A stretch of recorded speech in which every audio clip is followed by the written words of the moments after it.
लूकस का सुसमाचार अध्याय 6 पद संख्या 39 से 45 तक।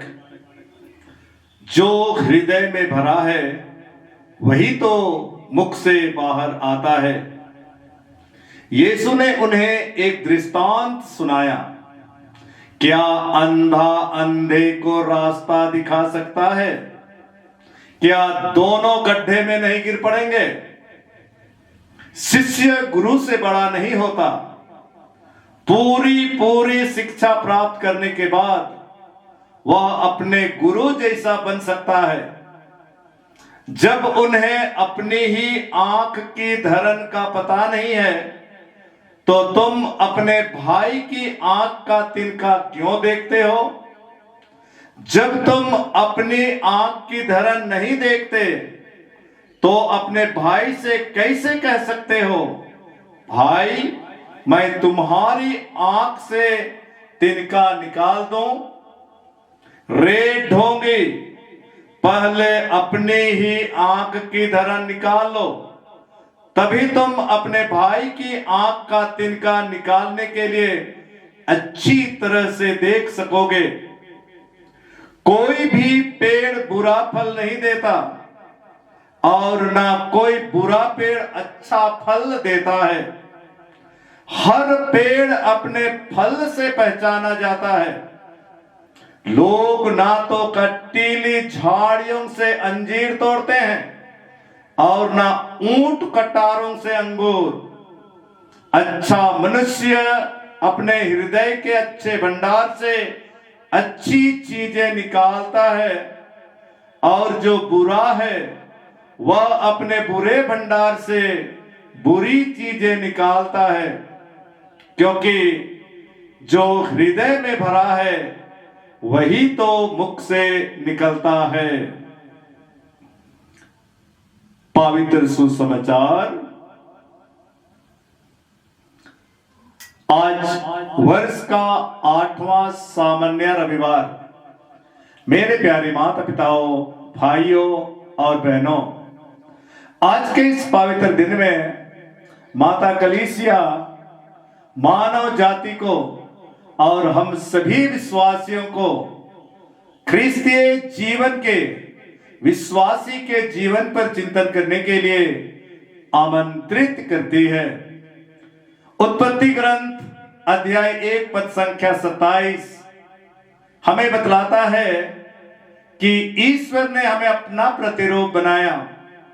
उत्पत्ति ग्रंथ अध्याय 2 पद संख्या 7 हमें बताता है, जब ईश्वर ने मनुष्य को गढ़ा तो उन्होंने मिट्टी से मनुष्य को गढ़ा और उस मिट्टी से गढ़े हुए मनुष्य पर प्राण वायु फूंक दे तो वह जीवित तत्व बन गया। मेरे प्यारे माता पिताओं, भाइयों और बहनों, सचमुच ईश्वर ने हमें अपना प्रतिरूप बनाया और हमारे इस हाड़ मांस के शरीर में अपनी आत्मा प्रदान की है। और इसीलिए मानव जीवन ना सिर्फ शरीर है बल्कि आत्मा भी है। आत्मा और शरीर जब एक हो जाता है और ईश्वर का आत्मा जब इस शरीर में निवास करता है, तब तक हम एक जीवित प्राणी होते हैं, विश्वासी होते हैं, मसीही होते हैं। मेरे प्यारे माता पिताओं, भाइयों और बहनों, आज के पाठों के माध्यम से हमारे इस विश्वासी के जीवन को ईश्वरीय जीवन की पहचान करने के लिए हमें टिप्स दिए गए हैं। आज का ये पाठ हमें स्पष्ट शब्दों में बतलाता है कि हमारे दिल में, हमारे आत्मा में जो भरा है वही हमारे विचारों से और बातों से बाहर आता है।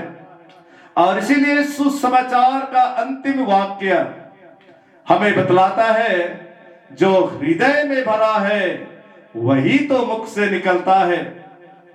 मेरे प्यारे माता पिताओं, भाइयों और बहनों, हमारा मन है, हमारी भावनाएं हैं, हमारा जीवन है, ये शरीर से जुड़ा हुआ है।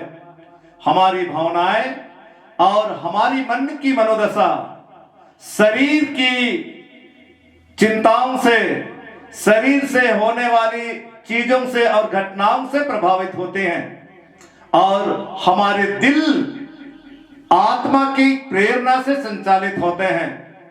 इस दुनिया में जीते समय हम बहुत बार आत्मा की प्रेरणा को हम ध्यान नहीं देते और आत्मा की प्रेरणा को जब हम ध्यान नहीं देते तो हमारे शरीर के माध्यम से उठने वाली मन की गतिविधियां हमें आत्मा से दूर ले जाती है और हम सभी ईश्वरीय प्रेरणा को, ईश्वरीय आह्वान को, ईश्वर के संदेश को हम सुन नहीं सकते हैं।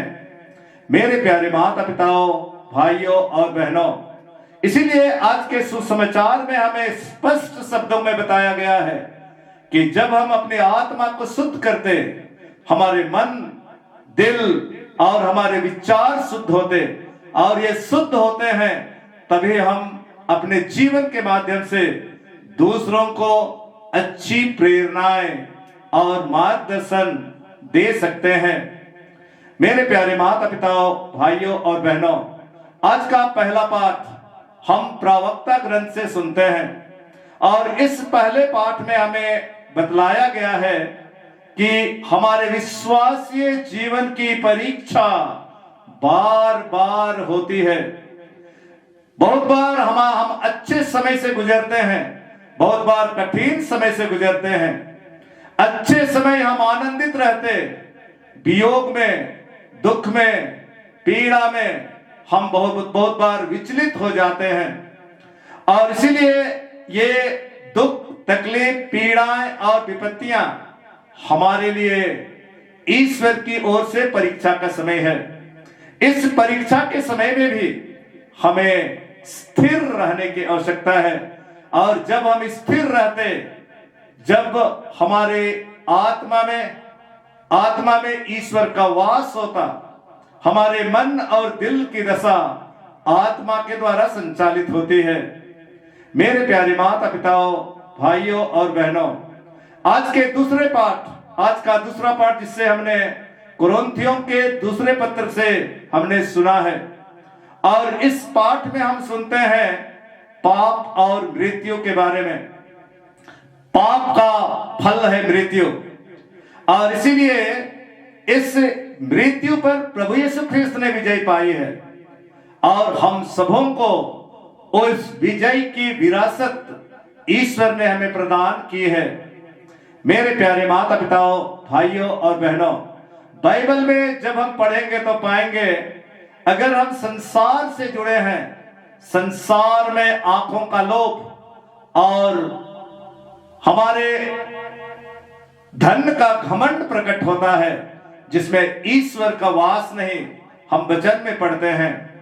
मेरे प्यारे माता पिताओं, भाइयों और बहनों, इसीलिए कठिन समय में स्थिर रहना, विश्वासी बने रहना और एक सच्चे विश्वासी का प्रमाण देना कठिन है, परंतु यीशु ख्रिस्त ने मृत्यु पर विजय पाई है आपके लिए और मेरे लिए, और हम भी उस विजय की प्रजा के विरासत हैं और इसलिए हम प्रत्येक जन को भी हर परिस्थिति में अपनी आत्मा के द्वारा अपने जीवन का संचालन करना है और जब हम ऐसा करेंगे तो हमारा जीवन पवित्र होगा। आज का यह रविवार हमें इसी तरह से अपने जीवन के बारे में चिंतन करने के लिए और एक दूसरे के लिए अपने जीवन को पवित्र करके आदर्श बनने के लिए हमें आमंत्रित करता है। मेरे प्यारे माता पिताओं, भाइयों और बहनों, हम सभी अपने लिए और एक दूसरे के लिए विशेष प्रार्थना करें कि हम हमारे जीवन के कमजोर क्षणों में, दुख की घड़ी में, विपत्ति के घड़ी में हम उस पुनर्जीवित प्रजा के समान अपने आप को स्थिर बना सकें। हम पवित्र आत्मा के हाथों अपने जीवन को समर्पित करें ताकि पवित्र आत्मा ईश्वर हम प्रत्येक जन के जीवन का संचालन करे और हम प्रत्येक जन को अनंत जीवन की ओर आगे बढ़ने में हमारी मदद करे, दुख में भी स्थिर रहने के लिए, आत्मा की प्रेरणा को सुनने के लिए और जीवन को प्रभुमय बनाने में हमारी मदद करे। ईश्वर हम प्रत्येक जन को अपनी कृपा और आशीष से भर दे।